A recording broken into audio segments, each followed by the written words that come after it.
मैं सिर्फ ये कहना चाहूंगा आपसे, आपने इस वायलेंस की बात करी, सबने कंडेम किया, हर मौलाना ने, हर मुसलमान ने इसको गलत कहा है, और ये हिंदू वर्सेस मुस्लिम नहीं था। लेकिन आप डेप्थ में जाइए, आप डेप्थ में, एक मिनट, ये लो कोई बात नहीं, ये सुन लो, आप डेप्थ में सुनिए, ये सुन लो। आप नागपुर में ये बैठे हैं विश्व हिंदू परिषद से, ये गए थे वहां पे दंगे करवाने और दंगे भड़के। ये लीजिए, बहराइच अब ये लीजिए। एक तो इन्होंने सबसे पहले कहा कि काला कानून लाकर सरकार लोगों को लड़वा रही है, तो काला कानून ला करके सरकार लड़वा रही है, तो बंगाल में करवा कौन रहा है? दीदी कह रहे हैं कि ये सब कुछ बीजेपी और उनके जो भी जुड़े हुए संगठन है वो करवा रहे हैं। इन्होंने सीधा आप पर आरोप काला कानून क्यों कहा? काला कानून इसलिए वक्त में हिंदुओं की जमीन लूटी जा रही है, उसको बचाए, इनके लिए काला कानून। अभी यहाँ पर एक सवाल उठा, इन्होंने कहा कि हिंदू मुसलमान करने की कोशिश की जा रही है, तो जो मुर्शिदाबाद में हो रहा है वो क्या हो रहा है? हिंदू टारगेट पर क्यों आ रहे हैं? जो भी घटना घटती है उससे सबसे पहले मुद्दा हिंदू मुस्लिम का नहीं होता, लेकिन विषय जो है हमेशा जो है टारगेट हिंदू ही क्यों होते हैं। ये हमारे यहाँ गद्दारों की कमी थोड़ी है, एक से एक गद्दार पड़े हैं जिसकी वजह से आज तक हम लोग सफर कर। अरे वो जो आक्रांता थे वो तो चले गए, लेकिन सवाल है कि आज के हिंदुस्तान में ऐसा कौन कर पा रहा है? मुर्शिदाबाद में जो भी दंगे हुए हैं सब जो है ममता बनर्जी के इशारे पे हुआ है। वोट लेना है, मुस्लिम से वोट लेने के लिए इकट्ठा होते हैं, मुस्लिम सपोर्ट के लिए, मुस्लिम सपोर्ट के लिए। उनकी सरकार है और बीजेपी कहाँ कैसे जाके करवा रही है जबरदस्ती के। ये मौलाना साहब जब बोलते हैं तो ये सोचते नहीं कि जब इसका जवाब आएगा तो उल्टा फायर मेरे ऊपर हो जाएगा और फिर ये परेशान हो जाएंगे और फिर ऊंचे देखो, फिर ऊंचे। अभी मैंने आंसर नहीं दिया, उससे पहले ही हमारा जन्म भारत में हुआ है, हम ईरान से नहीं आए हुए। अच्छा, हमारे आंसर सुन लीजिए। अरे हम आपका स्वागत है, आप भारतीय हैं, तो पर भारतीयता को भी अपना लीजिए। अरे बिल्कुल अपना लीजिए। आप लोग नहीं अपनाते। अरे हमारी बहस, आप नहीं लोग अपनाते। आंसर नहीं देते। भारतीय हैं। अब आंसर नहीं कल्चर से सवाल क्यों विरोध कर रहे हो? भारतीय की सम्मान है। मौलाना जी, आप उसका आई रिस्पेक्ट यू, नहीं क्यों विरोध कर रहे हो आप? Don't interfere, don't interfere. क्यों मुझे आंसर देनी चाहिए, आप विरोध आप नहीं बोलेंगे। देखिए, सीधा सा 3 पैटर्न है हर जगह। सबसे पहले लूटना, दूसरा घरों में और दुकानों में आग लगाना, तीसरा जो सबसे क्रूर है वो है बहन बेटियों की इज्जत को लूटना। ये 3 पैटर्न है, तीनों पैटर्न।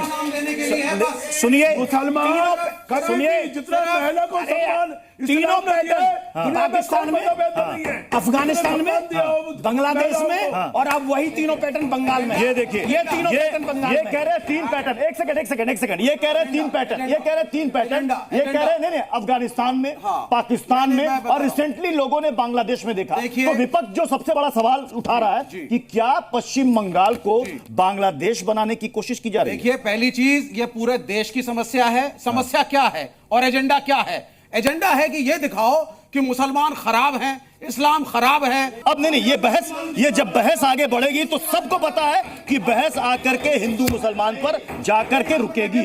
ये कह रहे हैं कि ये सब कुछ इसलिए किया जा रहा है मुसलमानों को बदनाम करने के लिए, लेकिन इस सच्चाई से कौन मुंह मोड़ेगा सर कि वहां पर टारगेट पर हिंदू हैं? कि आपके ऊपर आरोप ये है कि आप लोगों ने इतना इंस्टिगेट कर दिया था। बेचारा हिंदू तो ठीक है, मर रहा था, कट रहा था, आप लोग भी मस्ती में थे।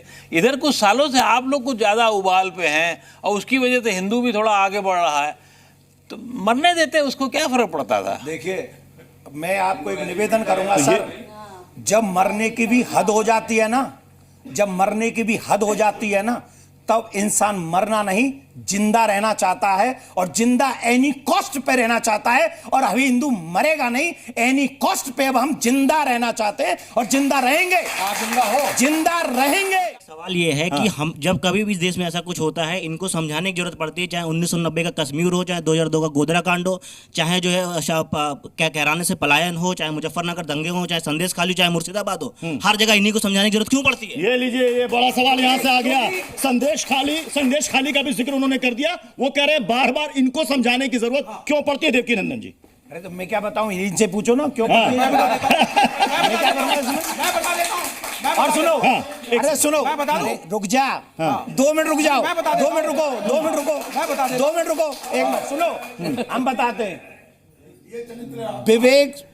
विवेक का आप जो है भटका रहा है। सुनो मेरी बात विवेक सुनो, को भटका रहा है। देखिए सुनिए, विवेक के महत्व असादी साहब क्या एक है? सेकंड, मेरी असादी बात साहब एक सुनो, सेकंड, गुरु हैं। असादी साहब एक देखिए सेकंड। सुनिए, आदर करिए, सम्मान अगर मैं करिए। धर्मगुरु हूं तो विवेक अरे जी हम सनातनी है आदर करिए, और सनातनी मेरा सम्मान बच्चा है। कीजिए विवेक का। आप छोड़िए, विवेक जी जो है, विवेक जी अब जो आए है, लाइन। देखिए चलो चलो अब बोलिए बोलिए आप बोलिए। विवेक जी जो है उनको मैं एक बात बोलना चाहूंगा, कभी तो यार हम जैसों की भी सुन लिया करो। कभी तो हमारा भी, जितना मुसलमानों का दर्द लेके ये गोद में घूमते हैं, कभी तो हम हिंदुओं का भी दर्द लेके घूम लिया करो यार।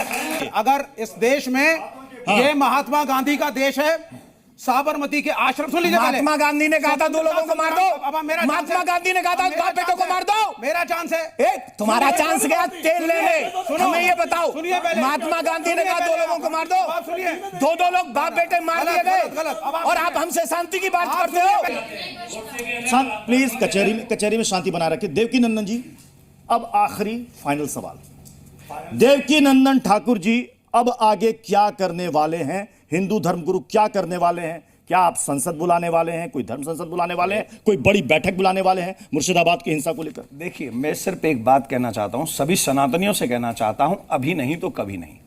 ये वो समय है जहां हमें हमारे ऊपर हो रहे अपराधों का, जो हम लोगों को सताया जा रहा है, उसके विरोध में हमें एकजुट में होना चाहिए। अगर ये भीड़ में इकट्ठे होकर हमको, हमारे लोगों को आके मारते हैं, तो भीड़ में इकट्ठे होकर हमें इनको जवाब भी देना पड़ेगा। टिट फॉर टैट, यही हमारा आंसर है।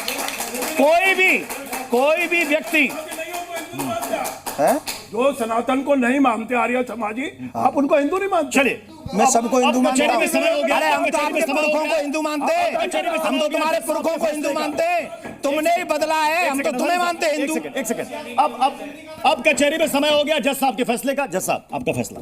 देखिए, लोकतंत्र में मुशीराबाद जैसी घटना जो हुई है, बड़े दुख की बात है। ऐसा नहीं होना चाहिए, और ये ऐसा लग रहा है कि ये लॉ एंड ऑर्डर का फेलियर है, और इस पर तुरंत कार्रवाई करनी चाहिए सरकार को। अगर ये नहीं करेंगे तो ये ठीक नहीं है, क्योंकि ये अमन शांति मुशीराबाद में जल्दी कायम होनी चाहिए और हालात सुधरने चाहिए, ताकि उसमें लॉ एंड ऑर्डर प्रॉब्लम ना हो, ताकि लोग सड़कों पे ना उतरें। बाकी अमन शांति बना के रखनी चाहिए हम सबको, और कानून के हिसाब से, संविधान के हिसाब से हमें आगे चलना चाहिए। धन्यवाद। चलिए, बहुत बहुत शुक्रिया जज साहब। तो आज के मुकदमे की सुनवाई में बस इतना ही। फिर मुलाकात होगी एक नए मुकदमे के साथ। आप देखते रहिए जी न्यूज़।